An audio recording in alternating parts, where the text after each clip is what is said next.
বিধায়ক ভগবান দাসের উদ্যোগে কুমারঘাটে ঐতিহ্যবাহী রথযাত্রা ও 7 দিনব্যাপী মেলার আয়োজন করা হয়। মূলত এদিন কুমারঘাট ইস্কন মন্দির থেকে কুমারঘাট শহরের বিভিন্ন পথ পরিক্রমা করে ইস্কন মন্দিরের সদস্যরা অনুষ্ঠানে উপস্থিত ছিলেন বিধায়ক ভগবান চন্দ্র দাস সহ অন্যান্যরা। বক্তব্য রাখতে গিয়ে বিধায়ক জানান, গত 9 বছরের মতো এই বছরও রথযাত্রা পালন করা হচ্ছে গোটা কুমারঘাট এলাকার সাথে রাজ্য জুড়ে।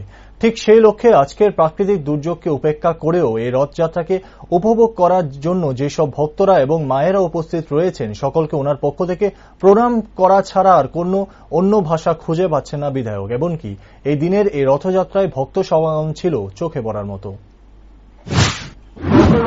হয়েছিল এবং গত বছরের নয় এই বছরে আমরা এখানে সবাই মিলিত হয়েছি, কিন্তু প্রাকৃতিক দুর্যোগ এতটাই যেটা আমাদের হয়তো কিছুটা হলে এখানে বিঘ্ন ঘটেছে। আপনারা সবাই বৃষ্টির মধ্যে দাঁড়িয়ে আছেন, কিন্তু তারপরে আমরা এই রথযাত্রা এবং রথ নিয়ে আমরা যাব। আমি আপনাদেরকে, যারা এখানে ভক্ত মন্ডলী উপস্থিত আছেন, আপনারা এই এত ঝড় বৃষ্টির মধ্যে এখানে দাঁড়িয়ে আছেন, বিশেষ করে আমাদের মায়েরা, সত্যি আপনাদেরকে আমি প্রণাম জানাচ্ছি।